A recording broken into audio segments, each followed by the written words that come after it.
प्रिय विद्यार्थियों नमस्कार। आज की कक्षा में हम ध्रुव स्वामिनी नाटक से द्वितीय अंक से पेज नंबर 26 और 27 की व्याख्या और संवाद को पढ़ेंगे कि कथाक्रम आगे कहाँ तक बढ़ता है। देखिए, तुम्हारे शकराज तुम्हारे हृदय को उन दुर्भावनाओं में डालकर व्यथित नहीं करना चाहता। मेरे सामने जीवन मरण का प्रश्न है। पेज नंबर 25 तक हमने पढ़ा था कि जब शकराज और कोमा के बीच में वार्तालाप हो रहा था और कोमा शकराज को समझाने की कोशिश कर रही थी कि ये युद्ध और हिंसा में कुछ नहीं रखा है, शांति ही जीवन का सिद्धांत होना चाहिए, तो शकराज उसकी बातों का उत्तर देता हुआ कहता है कि तुम्हारे हृदय को उन दुर्भावनाओं में डालकर व्यथित नहीं करना चाहता। अर्थात शकराज अपनी व्यथा, अपनी वेदना को अभिव्यक्त करते हुए कहता है कि तुम्हें लगता है कि मैं बुरी भावनाओं का शिकार हूँ और लेकिन मैं तुम्हें कुछ भी कहकर दुखी नहीं करना चाहता।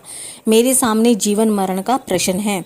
वास्तव में ये मेरे युद्ध और हिंसा को अपनाना मेरे सामने जीवन और मृत्यु का प्रश्न है। इसी कारण से मैं कुछ उलझा हुआ सा रहता हूँ।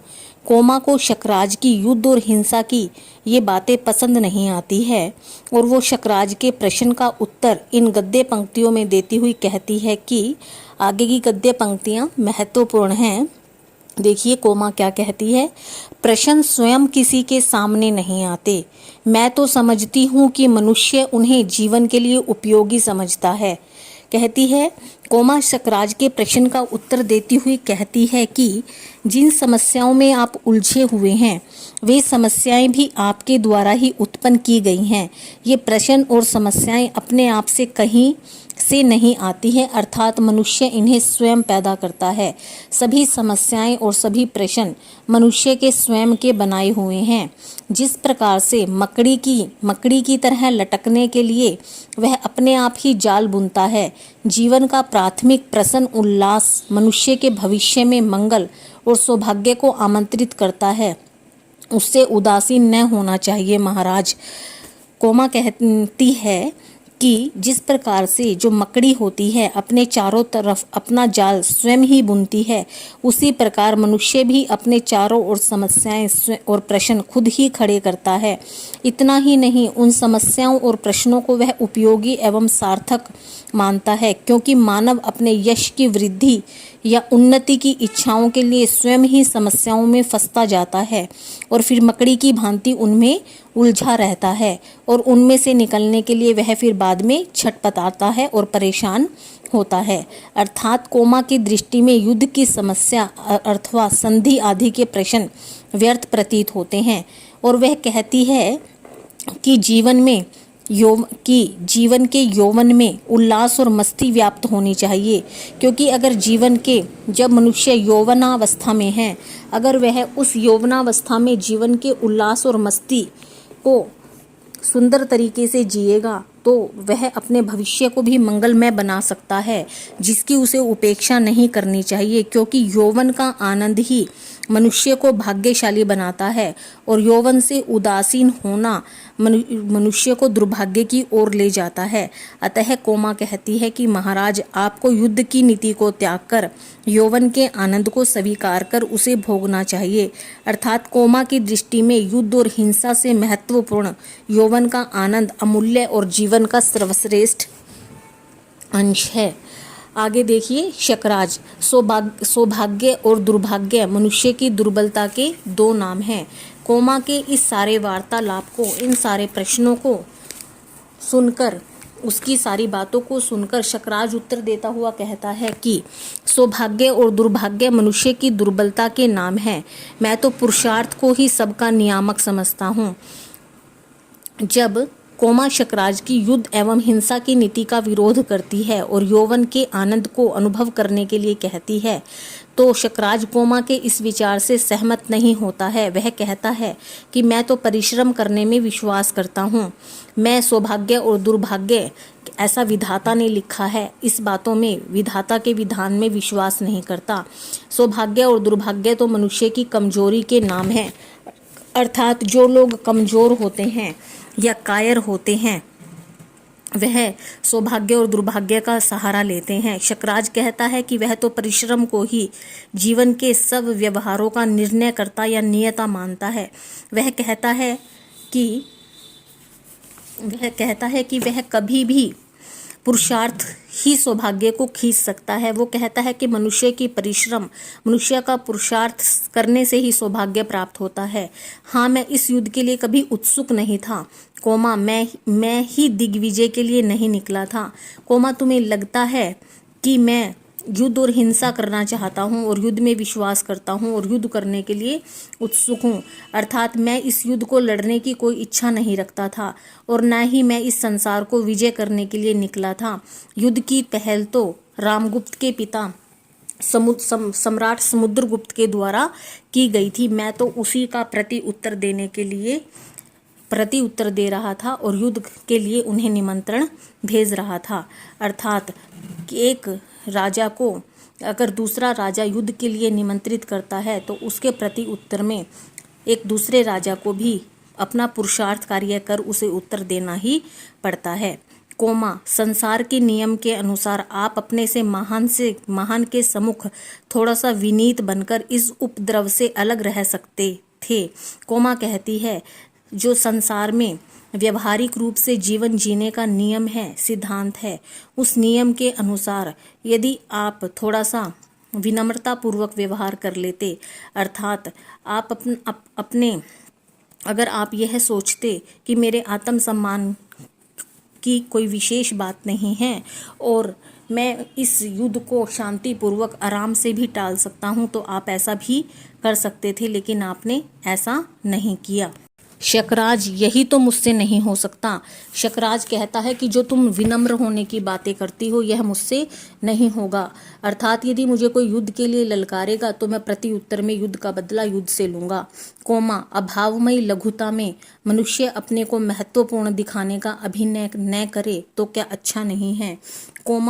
कहती है कि आप कहते हैं कि आपने युद्ध इसलिए नहीं किया कि आप स्वयं चाहते थे, परंतु यह आपके अभिमान की ही तो बात है। और उसके अभिमान पर कटु प्रहार करती हुई कहती है कि संसार में कोई भी व्यक्ति पूर्ण नहीं होता है।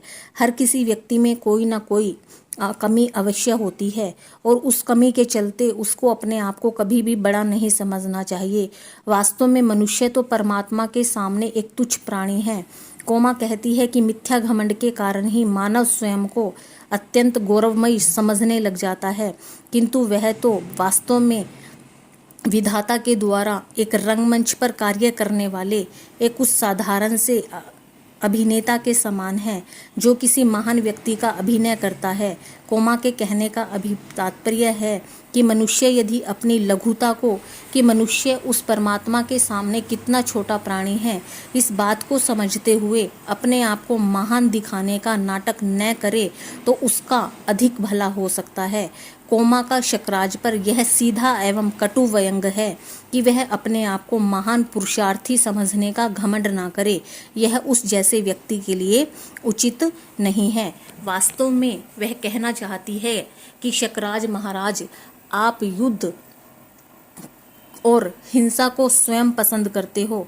आप अपने अभिमान के चलते यह सब कर रहे हो और आप अपने घमंड के कारण और अभिमान के कारण यह सब कर रहे हो, यह उचित नहीं है।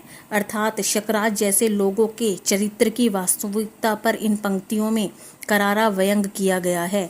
शकराज चिढ़कर, यह शिक्षा अभी रहने दो मैं किसी से बड़ा नहीं तो छोटा भी नहीं बनना चाहता।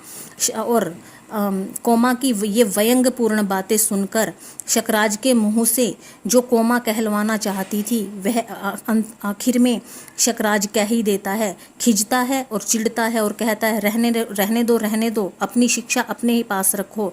यदि मैं किसी से बड़ा नहीं हूँ तो मैं किसी से छोटा भी नहीं बनना चाहता। अर्थात यदि कोई मुझे युद्ध के लिए ललकारेगा तो मैं विनम्रता पूर्वक व्यवहार नहीं करूँगा। तुम अभी तक पाषाणी प्रतिमा की तरह वहीं खड़ी हो, मेरे पास आओ। और तुम अभी पत्थर की मूर्ति बनकर वहां क्यों खड़ी हो, मेरे पास आओ। कोमा, पाषाणी, हाँ राजा, पाषाणी के भीतर भी कितने मधुर स्तोत्र बहते रहते हैं। उसमें मदिरा नहीं, शीतल जल की धारा बहती है और प्यासों को तृप्ति मिलती है। कोमा कहती है कि हाँ, मैं पाषाणी के समान, मैं पत्थर के समान हूँ, लेकिन उन पत्थरों से ही कितने मीठे पानी के स्रोत बहते हैं, झरने बहते हैं, नदियाँ फूटती हैं। वास्तव में पाषाण से फूटने वाले स्रोत से ही मीठा जल प्रवाहित होता है, जो उत्तेजित नहीं करता अपितु प्यास को बुझाता है, प्यासों को तृप्ति दिलाता है। उसी प्रकार कोमा कठोर बातें कहने से पाषाणी के समान प्रतीत हो रही है, किंतु उसके हृदय में प्रेम का मधुर स्तोत्र फूट रहा है। वह शकराज को प्रेम करती है, इसलिए वह उसे उत्तेजित न करके प्रेम से रहने का पाठ पढ़ाती है। लेकिन राजा शराब और शराबी जैसी उत्तेजित करने वाली स्त्री का इच्छुक है। वह बात कोमा में नहीं थी, कोमा भी यह बात जानती थी, इसलिए वह राजा से कहती है, इसीलिए वह यह सब बातें राजा से कहती है। शकराज, किंतु मुझे तो इस समय स्फूर्ति के लिए एक प्याला मदिरा ही चाहिए। शकराज कहता है कि जिस तरह का व्यवहार और जिस तरह का प्रेम मैं तुमसे चाहता हूँ, तुम उस तरह का प्रेम मुझे कभी नहीं दे सकती। चलो, मुझे अपने आप को कुछ स्फूर्ति और ताजगी महसूस करनी है, तो एक प्याला मदिरा का ही पिला दो। कोमा स्थिर दृष्टि से देखती हुई, मैं ले आती हूँ, आप बैठिए। और कोमा कहती है, ठीक है महाराज, मैं ले आती हूँ, आप बैठ जाइए। कोमा एक छोटा सा मंच रखकर चली जाती है। शकराज मंच पर बैठ जाता है। खिंगिल दूत का प्रवेश होता है। शकराज, कहो जी, क्या समाचार है। शकराज खिंगिल दूत से पूछता है, बताओ खिंगिल, क्या समाचार लेकर आए हो। खिंगिल, महाराज, मैंने उन्हें अच्छी तरह समझा दिया है कि हम लोगों का अवरोध दृढ़ है, उन्हें दो में से एक करना ही होगा, या तो अपने प्राण दे अथवा हमारे संधि के नियमों को स्वीकार कर लें। खिंगिल कहता है कि महाराज, जैसा जैसा संदेश आपने मुझे देकर भेजा था, मैं भी वही संदेश उनको अच्छी तरह से समझा आया हूँ कि हम अपने संकल्प में पूरी तरह से पक्के हैं, दृढ़ निश्चयी हैं कि आपको दोनों में से एक काम करना होगा। या तो आप हमारे साथ युद्ध करके अपने प्राण देने के लिए तैयार रहें, या हमारे सभी संधि नियमों को स्वीकार कर ले। शकराज उत्सुकता से, तो वे समझ गए। शकराज बड़ी ही जिज्ञासा के साथ पूछता है, तो क्या वो तुम्हारी बातों को समझ गए। खिंगिल, दूसरा उपाय ही क्या था।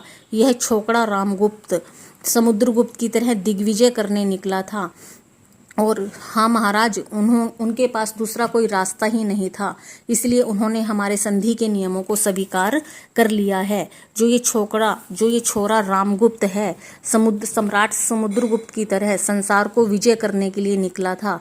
उसे इन भीहड़ पहाड़ी घाटियों का परिचय नहीं मिला था।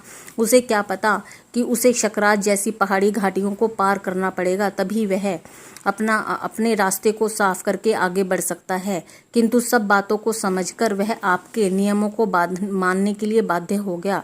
अर्थात उसे आपकी शक्ति का पता चल गया है कि आप उसे युद्ध में अवश्य ही हरा देंगे, इसलिए वह युद्ध न करने को तैयार हुआ और अपितु आपके संधि नियमों को मानने के लिए तैयार हो गया है। उसने आपके संधि प्रस्ताव को स्वीकार कर लिया है कि वह ध्रुव स्वामिनी और सभी सामंत स्त्रियों को आपके दरबार में आपके समक्ष भेंट स्वरूप उपहार में दे देगा। शकराज प्रसन्नता से उठकर उसके दोनों हाथ पकड़ लेता है।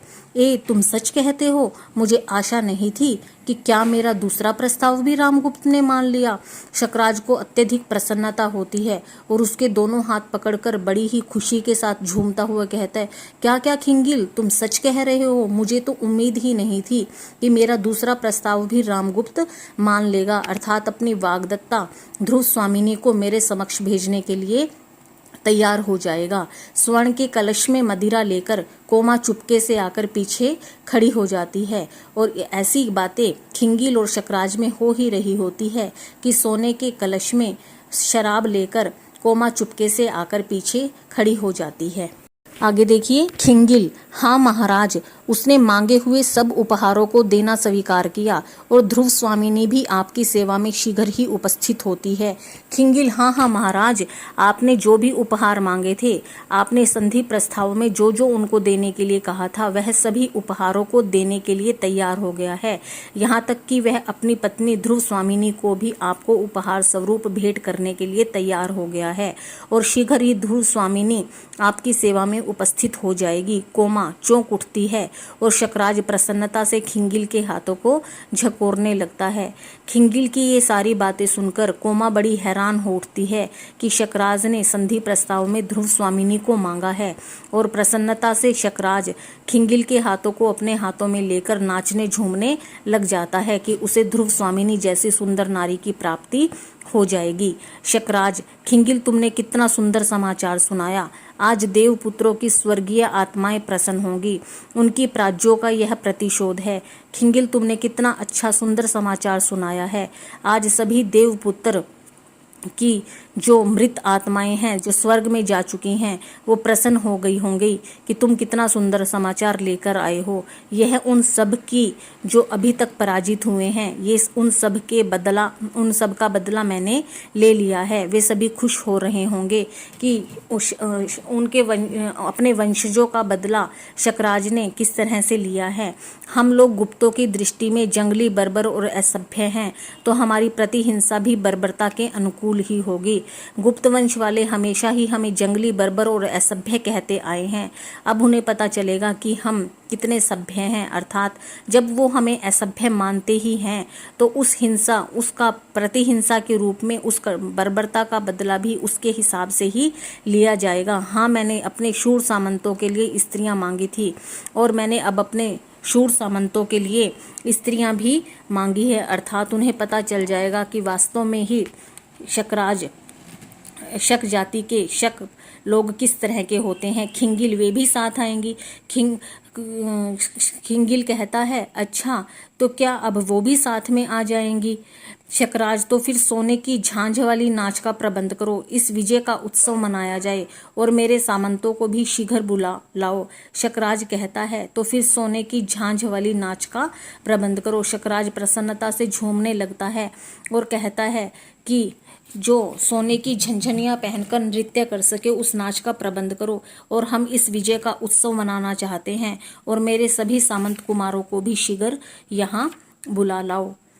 तो विद्यार्थियों, अब हमने पढ़ा कि किस तरह से पेज नंबर 26-27 में देखा कि खिंगिल दूत के संधि प्रस्ताव के संदेश को मान लेने पर किस तरह से शकराज प्रसन्न होता है और प्रसन्नता से झूम उठता है, और कोमा शकराज के इस संधि प्रस्ताव को सुनकर कितनी हैरान होती है, उसे कितना दुख पहुंचता है, हमने यह देखा। बाकी का हम कल पढ़ेंगे। आपकी हिंदी प्राध्यापिका डॉक्टर सुषमा, हिंदू कन्या महाविद्यालय जींद। धन्यवाद।